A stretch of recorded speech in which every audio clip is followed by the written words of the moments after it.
والصلاة والسلام على سيد الأنبياء والمرسلين أما بعد فأعوذ بالله من الشيطان الرجيم بسم الله الرحمن الرحيم قال الله تعالى في كلام المجيد والبرهان الحميد ومن يقتل مؤمنا متعمدا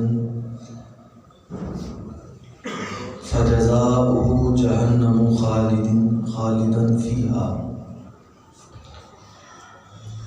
وغضب الله عليه ولعنه وأعد له عذابا عظيما صدق الله مولانا العظيم وبلغنا رسوله النبي الكريم الأمين إن الله وملائكته يصلون على النبي يا أيها الذين آمنوا صلوا عليه وسلموا تسليما الصلاة والسلام عليك يا سيدي يا رسول الله وعلى آلك وأصحابك يا سيدي يا حبيب الله الصلاة والسلام عليك يا سيدي يا نبي الله وعلى آلك وأصحابك يا خاتم النبيين محترم سامعین کرام، ذوی الاحتشام، بزرگوں، دوستوں، ساتھیوں، آپ کے سامنے میں نے سورہ نساء کی آیت نمبر 93 کی تلاوت کی ہے۔ دعا ہے اللہ تعالیٰ حق اور سچ بیان کرنے کی توفیق عطا فرمائے۔ رحمت کونین صلی اللہ تعالیٰ علیہ وآلہ وبارک وسلم کی حیات اقدس کا ایک حسین پہلو اور بے مثال پہلو آپ کا طرز حکومت تھا، اور آپ نے مدینہ پاک کے اندر عظیم الشان اسلامی اور فلاحی ریاست کا جو کام کیا اور اس کی جو بنیاد رکھی، اس کی نظیر قیامت تک پیدا نہیں ہو سکتی۔ اور جو بھی حقیقی طور پہ کامیاب ریاست بنانا چاہے، اس کو ریاست مدینہ سے رہنمائی لینی پڑے گی، یہ پکی بات ہے۔ 2018 کے الیکشن میں موجودہ وزیر اعظم جناب عمران خان صاحب نے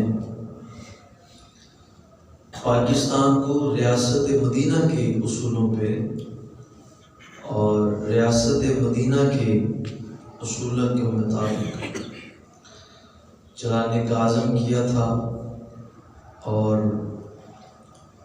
اہل پاکستان اور وطن عزیز کے باسیوں میں ایک امید پیدا ہوئی تھی کہ پاکستان اب واقعتاً ریاست مدینہ بنے گا۔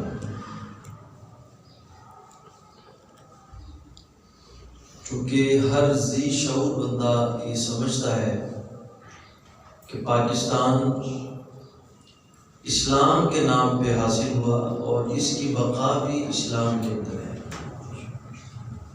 جب تک یہ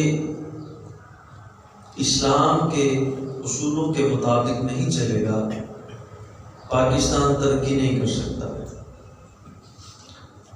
یہ ہمارا عزم تھا، یہ امید تھی کہ پاکستان جو ہے واقعتاً ایک ایسی قیادت آئی ہے جو تبدیلی کی بات کرتا ہے، جو انصاف کی بات کرتا ہے، جو حق کی بات کرتا ہے۔ پاکستان جو ہے واقعتاً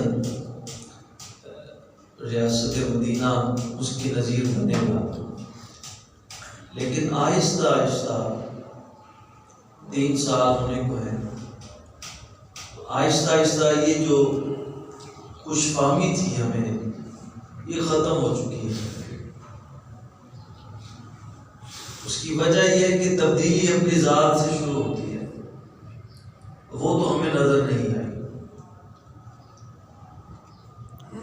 وزیر اعظم، صدر جب اپنی ذات میں تبدیلی لے کر آتا ہے تو پھر وہ تبدیلی وزراء کے اندر نظر آتی ہے، لیکن ہمیں یہ تبدیلی جو ہے کہیں بھی نظر نہیں آئی۔ اور اب لگتا ایسے ہے کہ جیسے اب یہ تبدیلی آئے گی بھی نہیں۔ آئے دن کوئی نہ کوئی ایسی خبر دیکھنے کو، پڑھنے کو، سننے کو ملتی ہے جس سے تکلیف ہوتی ہے اور اسلام دشمنی کی جس سے بدبو آتی ہے۔ دعا ہے کہ اللہ تعالیٰ ہمیں غیرت مند حکمران عطا فرمائے۔ ریاست مدینہ میں جو شہریوں کے حقوق ہیں،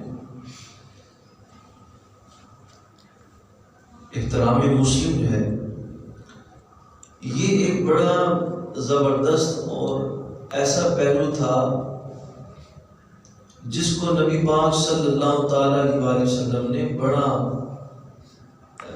یوں سمجھے آگے رکھا۔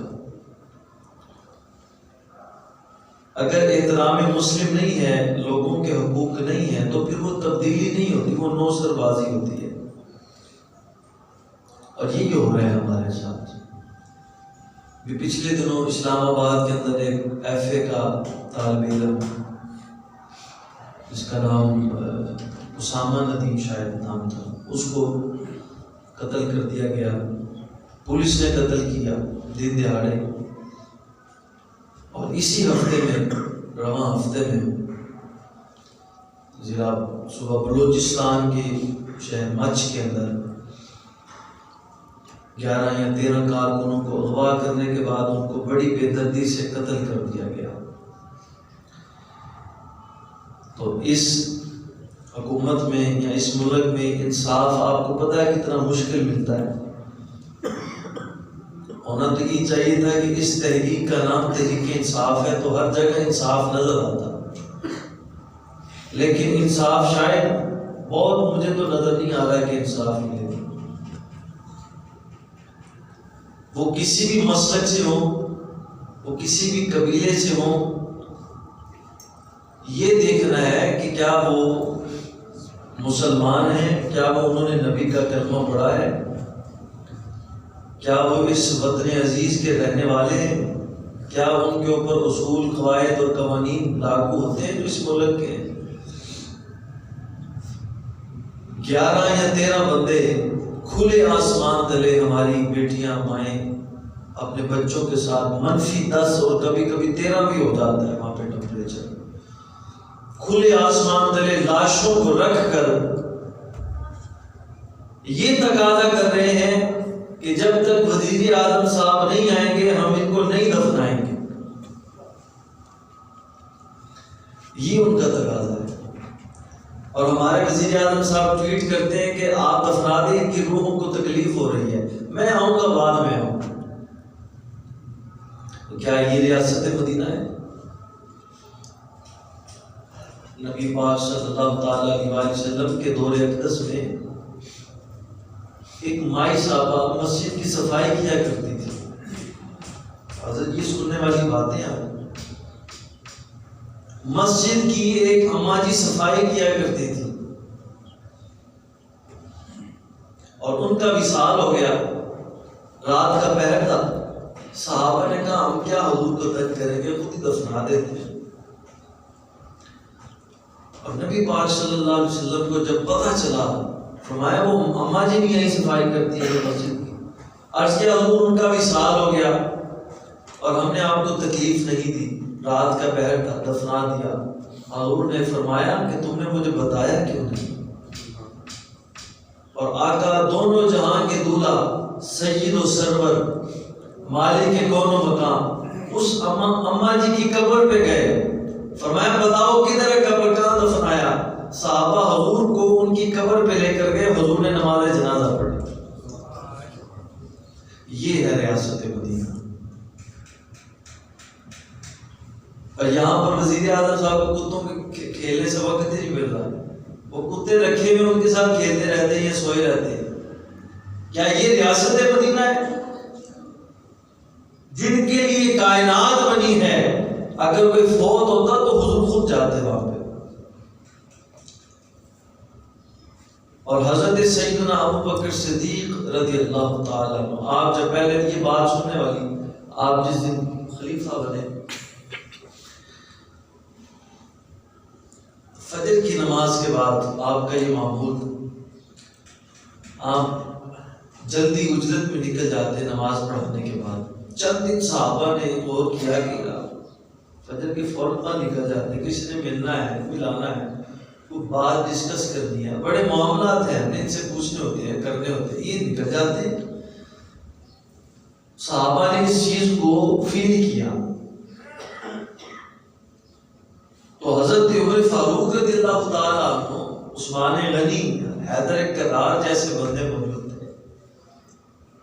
جناب عمر فاروق رضی اللہ تعالیٰ عنہ ایک دن چپکے سے پیچھے پیچھے ہو لیا، آپ کے پیچھے پیچھے چل پڑے.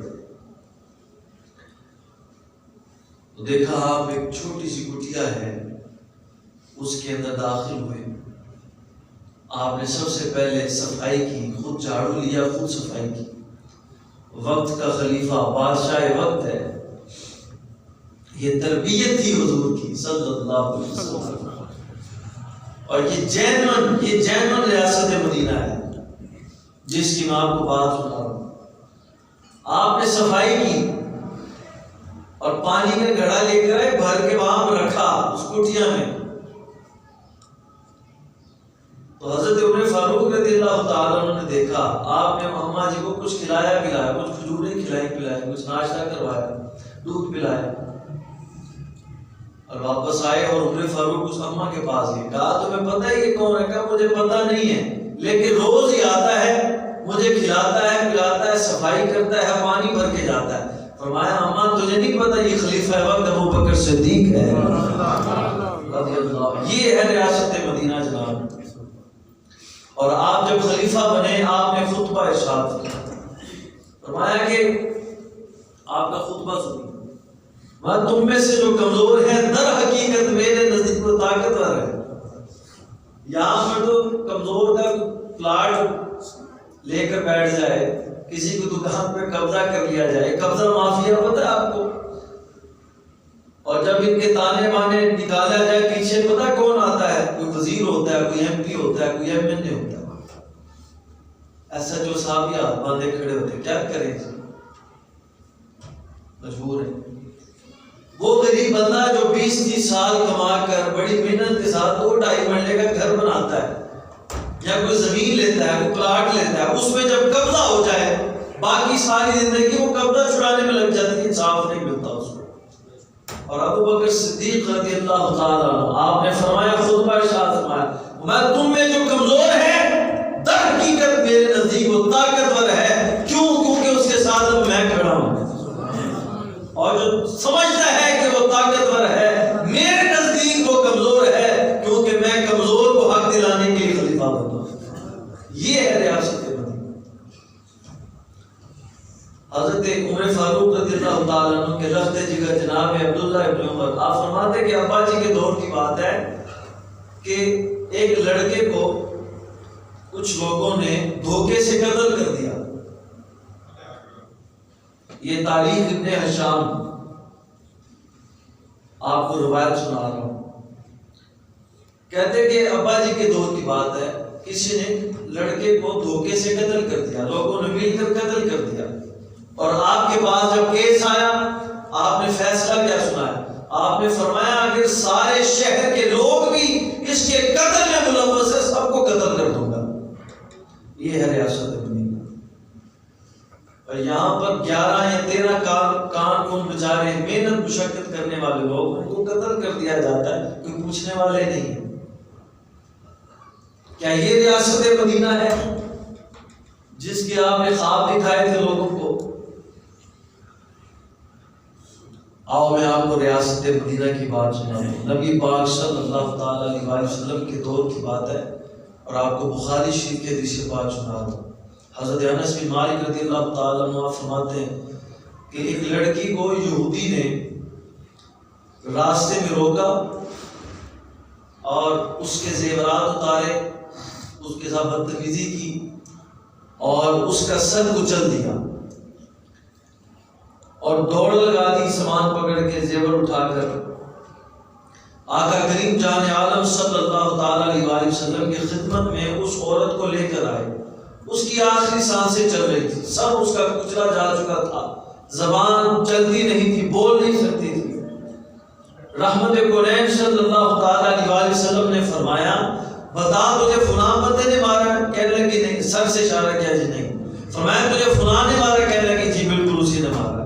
حضور صلی اللہ تعالیٰ علیہ وآلہ وسلم نے بلایا، اس شخص کو پکڑ کے لے کر آئے اور آقا کریم صلی اللہ علیہ وسلم نے حکم دیا کہ دونوں پتھروں کے درمیان اس کے سر کو کچل دیا جائے۔ یہ ہے ریاست مدینہ۔ یہاں پر گجر پورا موٹر وے پہ ایک عورت کے ساتھ اس کے بچوں کے سامنے زنا ہوتا ہے، ابھی تک انصاف نہیں ملا، ابھی تک انصاف نہیں ملا۔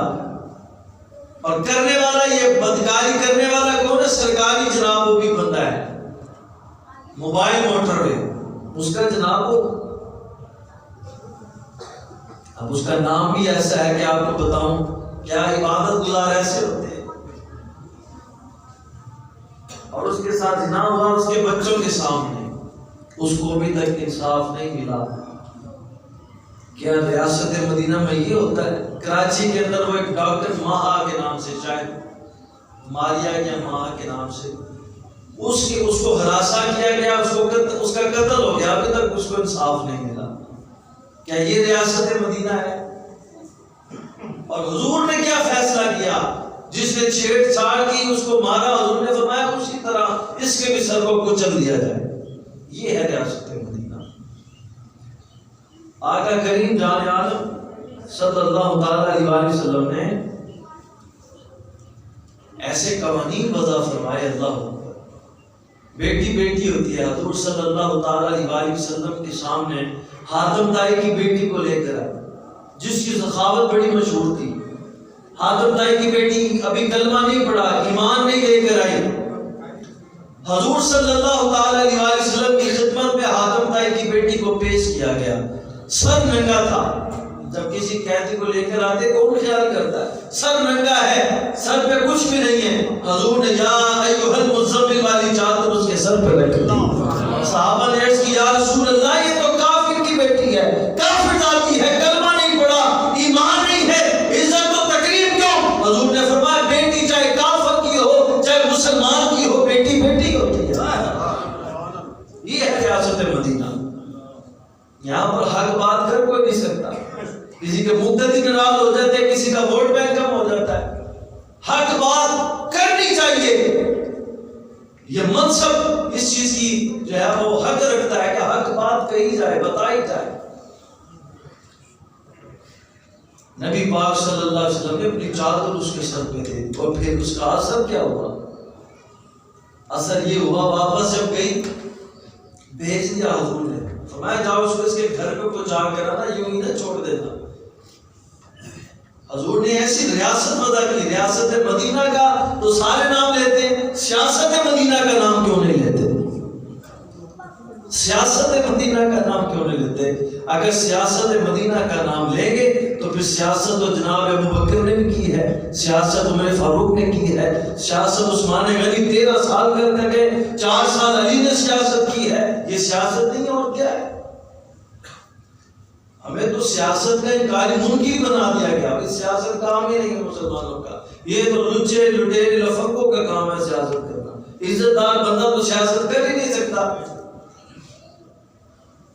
اور آقا کریم جان عالم صلی اللہ علیہ وسلم نے سیاست کی ہے، سیاست کو گالی نہ دو، کیونکہ سیاست دونوں جہاں کے دولت نے بھی کی ہے صلی اللہ علیہ وسلم۔ اور ایسی سیاست کی آج یورپ کے اندر حضرت عمر فاروق کی قوانین چل رہے ہیں، وہ کتا مرنے نہیں دیتے، کہتے جی ہم کتا مرنے نہیں دیتے۔ میں نے کہا تم کتا نہیں مرنے دیتے، صحیح کہہ رہے ہو، لیکن یہ بھی تو بتاؤ مسلمان جو شام کے اندر بستے ہیں، کیا ان کا درجہ کتے سے بھی بدتر ہے؟ ان کو مارنے والے کون لوگ ہیں؟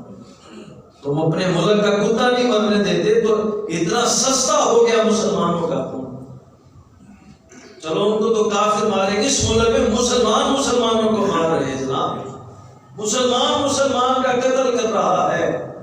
اور جان عالم صلی اللہ تعالی علیہ وسلم کے صحابی جان صاحب حضرت عبداللہ بن عباس مفسر قرآن، آپ کے پاس ایک بندہ ہے، کہنے لگا کہ میں آپ سے ایک سوال پوچھنا چاہتا ہوں، بتائیں گے؟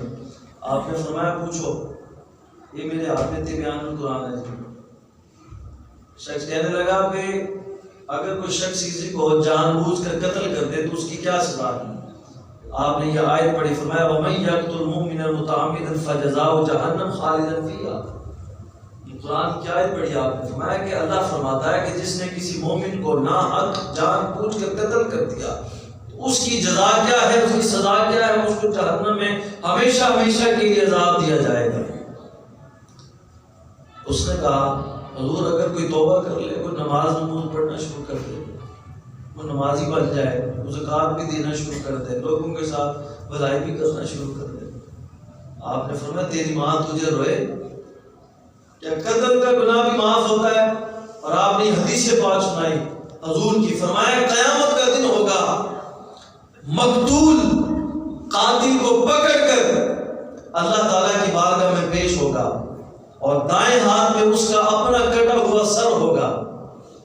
سننے والی بات ہے، اس کے ہاتھ میں اس کا کٹا ہوا سر ہوگا اور عرش کے نیچے کھڑا ہو جائے گا اس بندے کو لے کر، قاتل کو، مقتول۔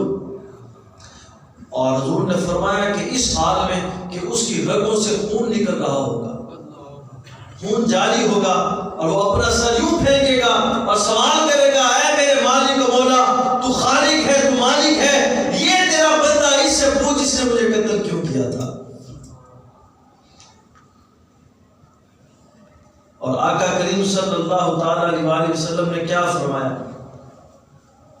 سنن ترمذی کی حدیث پاک ہے، حضرت ابو سعید خدری راوی ہیں، فرمایا کہ اگر تمام آسمان اور زمین والے کسی ایک مومن کے قتل میں شریک ہوں تو اللہ تعالیٰ ان سب کو جہنم میں ہوندے منہ ڈالے گا، کسی ایک بندے کے قتل میں شریک ہو۔ حضرت عبداللہ بن عمر رضی اللہ تعالیٰ عنہ بیان کرتے ہیں، حضور نے فرمایا اللہ کے نزدیک ایک مسلمان کے قتل کی بنسبت پوری دنیا کا زوال زیادہ آسان ہے۔ یہ کیا سنا رہا ہوں آپ کو حدیث؟ فرمایا مومن کی حرمت ایک مسلمان کی حرمت کعبے سے بھی زیادہ ہے، جس کا خون کتنا سستا ہو گیا، 20 روپے کی گولی سے کسی کا خون بہا دیتے ہو۔ یاد رکھنا کہ ایک دن رب کی بارگاہ میں پیش ہونا ہے اور بڑا سخت دن ہے، بہت ڈاٹا دن ہے، ہمارے ساتھ ساتھ فرمایا کرتے، بہت سخت دن ہے، کوئی قدم بھی نہ ہلا سکے گا، کوئی زبان بول نہ سکے گی جب رب کی بارگاہ میں پیش ہوگا، اور جب رب پوچھے گا بتا تو نے یہ کیوں کیا، تیرے پاس کوئی جواز نہیں ہوگا۔ آج کوئی اپنے بھائی، سگے بھائی کو قتل کر دیتے، سگے بھائی کو دولت کے پیچھے قتل کر دیتے، تو انصاف دلانے کی ذمہ داری کس کی ہے؟ ریاست کی ذمہ داری ہے۔ تو ان کو انصاف کون دلائے گا؟ یہ جو قتل ہو گئے ان کو انصاف کون دلائے گا؟ ان کو انصاف دلانا ریاست کی ذمہ داری ہے، اگر ان کو انصاف نہیں دلاتے تو یہ بھی اس میں برابر کی شریک ہے۔ اسلام بہت سخت ہے، حضور نے فرمایا یہ جب بات سنتے ہیں، ہم چھوٹی چھوٹی کتابوں سے حدیث پاک پڑھتے آ رہے ہیں، لیکن یہ اتنی بڑی بات ہے، اتنی بڑی بات ہے، یہ بات صرف دونوں جہاں کے آگے ہی کر سکتے ہیں۔ ایک عورت نے چوری کی، بڑے اچھے خاندان کی تھی، قبیلے کی تھی، سفارشی آ گیا حضور کے صحابی، عرض کے حضور بڑے اچھے قبیلے کے، حضور کو غصہ آ گیا، جلال آیا، فرمایا اگر چوری میری بیٹی فاطمہ بھی کرتی اس کا بھی ہاتھ کاٹا جاتا۔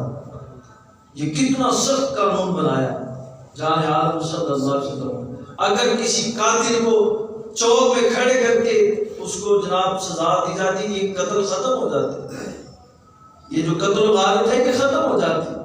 چھوٹے چھوٹے بچوں کے ساتھ بدفعلی جو لوگ کرتے ہیں، اگر ان کو چوک میں کھڑے کر کے سزا دی جاتی ہے گناہ ختم ہو جاتا ہے۔ بچی 7 سال کی بچی، 8 سال کی بچی زنا ہو رہا ہے، جو زانی ہوتا ہے یہ بات یاد رکھے، زنا کرنے والا عمر نہیں دیکھتا، عمر تو شادی کے لیے دیکھی جاتی ہے، زنا کرنے والا عمر نہیں دیکھتا۔ اپنے بچیوں کی حفاظت کرے، وہ یہ بدفعلی کرنے سے پہلے نہیں دیکھتا کہ بچی کی عمر 8 سال ہے، 10 سال ہے یا 12 سال ہے، اور آپ بھی اپنی بچیوں کے لباس ٹھیک کریں۔ 10 سال کی بچی ہوتی ہے، اس کو ٹائٹ پجامے پہنائے ہوتے ہیں۔ جب میں نے خود ایک دفعہ میں نے کہا حیا کیا کر، حضور کی حدیث پاک ہے اذا فاتک الحیاء فافعل ما شئت، کھلے لفظوں میں شیخ سعدی کہتے ہیں کہ بے حیا باش ہرج خائی، پنجابی سے ترجمہ کر کے چلو بغیر تو یہ پھر جو مرضی کرو، یہ ترجمہ ہے اس کا۔ اذا فاتک الحیاء، جب حیا فوت ہو جائے تو جو مرضی کرو، اور یہی کچھ ہو رہا ہے۔ 10 سال 12 سال کی بچی، اس کی تربیت کریں۔ بی بی فاطمہ رضی اللہ تعالیٰ عنہ آپ فرماتی اپنی چھوٹی چھوٹی بچیوں کو بچپن سے، اس کے بچپن سے ہی چادر کی تلقین کرو تاکہ وہ بڑی ہو کر پردے کو پسند کریں۔ ہم کہتے ہیں کوئی گھر کی بچی ہے 10 سال کی بچی ہے، اس کو کریانہ اسٹور بھی بھیج دیتے ہیں، اس کو دہی لینے بھی بھیج دیتے ہیں۔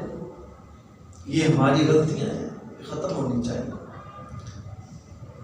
نہ حق خون کسی کا، میں آپ کو جو بات حدیث سنانے لگوں یہ بہت سخت حدیث پاک ہے۔ حضور نبی پاک صلی اللہ علیہ وسلم کے صحابی حضرت ابن زید رضی اللہ تعالیٰ عنہ آپ فرماتے ہیں کہ کسی لشکر میں جو ہے حضرت ابو دردہ رضی اللہ تعالیٰ عنہ جا رہے تھے، یہ حضور کے دونوں صحابی ہیں۔ حضرت ابو دردہ بڑے جید صحابی ہیں۔ آپ کسی لشکر میں تھے اور آپ نے قضائے حاجت کے لیے کسی گھاٹی میں اترے، وہاں پر دیکھا ایک شخص بکریاں چرا رہا ہے۔ آپ نے تلوار اٹھائی، ننگی کی، اس کے سر پہ رکھی، اس نے کہا لا الہ الا اللہ، لا الہ الا اللہ، لا الہ الا اللہ۔ آپ نے نہیں سنی، آپ نے قتل کر دیا اور بکریاں لے کے واپس آ گئے۔ اب اضطراب، یار میں نے ایک بندہ جس نے کہا لا الہ الا اللہ، میں نے اس کو قتل کر دیا۔ اور حضور صلی اللہ تعالیٰ علیہ وسلم کی خدمت میں حاضر ہو گئے، عرض کی یا رسول اللہ ایک بات کرنا چاہتا ہوں۔ حضور نے فرمایا کہو۔ عرض کرتے یا رسول اللہ اس طرح میں لشکر میں جا رہا تھا، قضائے حاجت کے لیے نیچے اترا، وہاں پر ایک شخص کو میں نے بکریاں چراتے دیکھا، میں نے کبھی اس کو نہیں دیکھا، میں سمجھا کہ یہ کافر مشرک ہے، ایمان والا نہیں۔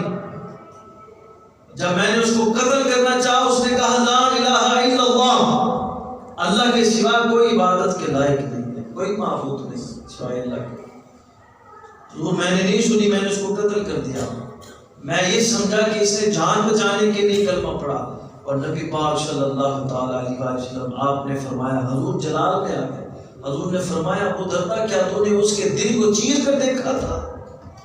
کیا یہ 3 دفعہ کلمات ہے، فرمایا کیا تو نے اس کے دل کو چیر کر دیکھا؟ کیا تو نے اس کے دل کو چیر کر دیکھا؟ کیا تو نے اس کے دل کو چیر کر دیکھا؟ حضرت ابو دردہ کہتے روتے جا رہے تھے اور کہہ رہے تھے حضور میرا کیا بنے گا؟ حضور فرماتے تھے لا الہ الا اللہ کا کیا بنے گا؟ اور یہ جو بندے قتل ہوئے ہیں یہ قیامت والے دن تمہارے گریبانوں کو پکڑیں گے اور رب کی بارگاہ میں تمہیں گھسیٹیں گے اور پوچھیں گے بتاؤ ہمیں کس نے قتل کیا اور ہمیں انصاف کیوں نہیں ملا ابھی تک؟ تمہیں کتوں کے ساتھ کھیلنے سے فرصت ہی نہیں مل رہی ہے۔ عجیب و غریب تم نے بندے رکھے ہوئے ہیں، کوئی شراب کو پروموٹ کر رہا ہے، کوئی زنا کو پروموٹ کر رہا ہے، اور لوگ کہتے ہیں جی یار ہاتھ دھونا رکھا کرو، 70 سال کا گند ہے، 3 سالوں میں تھوڑی دھویا جائے گا۔ میں کہتا ہوں تبدیلی پہلے دن سے ہی آ جاتی ہے اگر لانے والا ہو۔ تبدیلی تو ذات سے شروع ہو جاتی ہے بھائی جان، حضور والا تبدیلی ذات سے شروع ہوتی ہے۔ حضرت عمر بن عبدالعزیز رضی اللہ تعالیٰ عنہ آپ نے جناب عمر فاروق کے دور کی یاد کو تازہ کر دیا۔ ان کو کتنا ٹائم لگا تھا؟ 28 سال حکومت کی ہے صرف انہوں نے، صرف 28 سال۔ آپ کی جو بیگم تھی وہ بھی شہزادی تھی۔ جب آپ خلافت کے منصب پر فائز ہوئے، آپ نے کہا آج فیصلے کا دن ہے، بتا عمر چاہیے یا لوٹی ہوئی جائیدادیں جو تیرے بڑوں نے تجھے تحفے میں دیا وہ چاہیے؟ کہنے لگی مجھے تو عمر بن عبدالعزیز چاہیے۔ آپ نے فرمایا جتنی جائیدادیں ہیں ساری کی ساری ابھی کے ابھی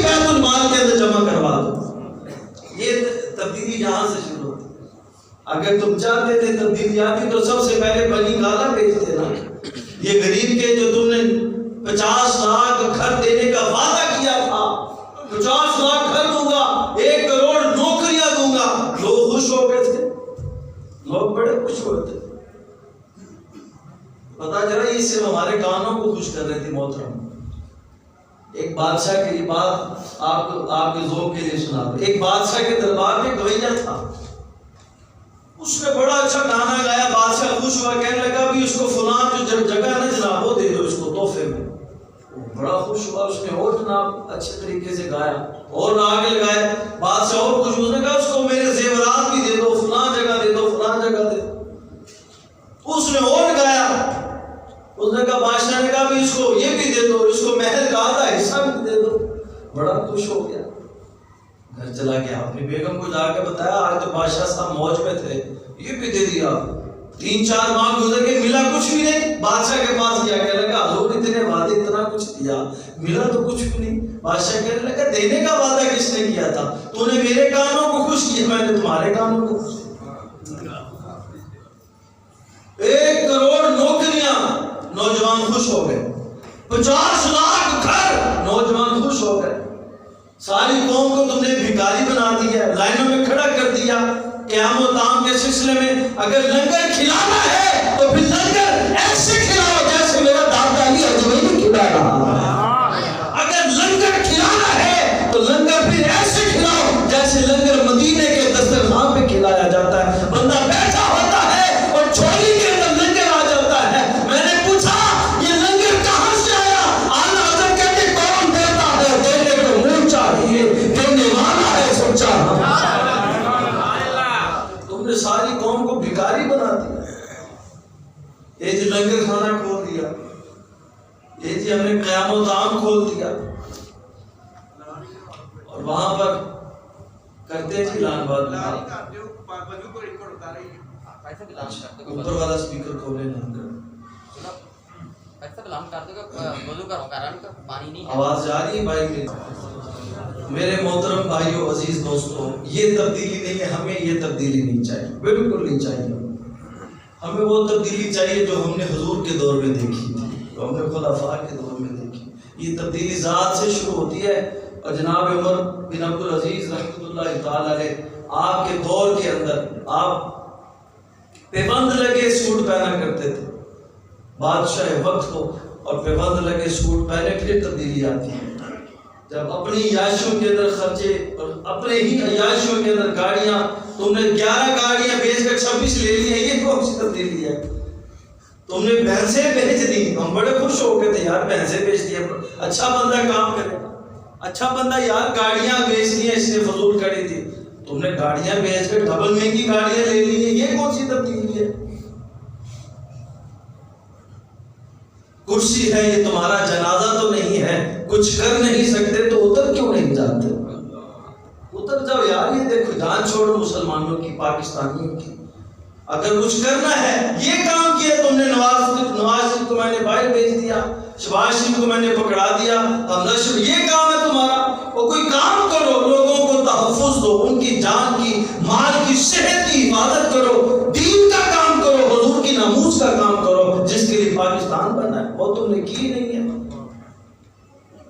ہر شاخ پہ الو بیٹھا ہے، انجام گلستہ کیا ہوگا؟ عجیب و غریب تمہاری کبینہ ہے.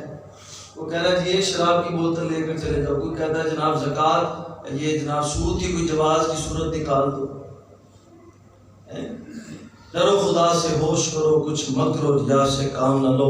یہاں اسلام پہ چلنا سیکھو، یہاں اسلام کا نام نہ لو. بالکل ریاست مدینہ کا نام نہ لو. ریاست مدینہ کا اگر کوئی نام لے سکتا ہے تو بابا خادم حسین رضوی تھا، جس کی زندگی آپ کا چیلنج ہے. یہ باب رضوی کا چیلنج ہے. اس نے کہا تھا اگر قیامت تک میرے اوپر 1 روپیہ بھی ثابت ہو جائے، قبر سے نکال کے لے لینا. کوئی لاؤ تو صحیح کوئی ایسا بندہ. اللہ تعالیٰ ہم سب کو غیرت ایمانی عطا فرمائے. اور آپ جتنے بھی حضرات یہاں بیٹھے ہیں، آپ وعدہ کریں کہ اب آپ اسلام کو سپورٹ کریں گے. اسلام کو کوئی بھی آئے یار، بابا رضوی چلا گیا نا، آپ اس کو سپورٹ کریں جو اسلام کا کام واقعتاً کرنے والا کام ہے. لوگوں نے یہ 2.25 کروڑ ووٹ ڈالے ہیں بابر رضوی کو 21 نومبر کو 2.25 کروڑ ووٹ ہیں. اگر یہی ووٹ 3 سال پہلے ڈالے ہوتے تو یہ نالائق حکومت نہ آتی. اس لیے میرے بھائیو دوستو تہیہ کرو کہ اب صرف اسلام کو سپورٹ کرو گے, دین کو سپورٹ کرو گے. بہت سال آپ نے کسی نے بلے کو دے دیے, کسی نے جو ہے وہ شیر کو دے دیے, کسی نے ببر شیر کو دے دیے, کسی نے تیر کو دے دیے, کسی نے چراغ کو دے دیے, کسی نے قلم کو دے دیے. اب یار رسول اللہ کے لیے ووٹ دے دو. اگر آپ چاہتے ہیں کہ تبدیلی آ جائے اور اگر آپ چاہتے ہیں کہ مسجدیں آباد ہو جائیں, آپ کو چاہیے طیب اردگان جیسا بندہ. دیکھیں فجر کی نماز میں جیسے ہمارا جمعے پر رش ہوتا ہے نا, ترکی کے اندر فجر کی نماز میں ایسے رش ہوتا ہے ایسے ہمارے جمعے کے اجتماع میں رش ہوتا ہے. کیوں؟ کیونکہ اوپر غیرت مند بندہ بیٹھا ہوا ہے. اللہ تعالی ہم سب کو عمل کی توفیق عطا فرمائے. وما علیہ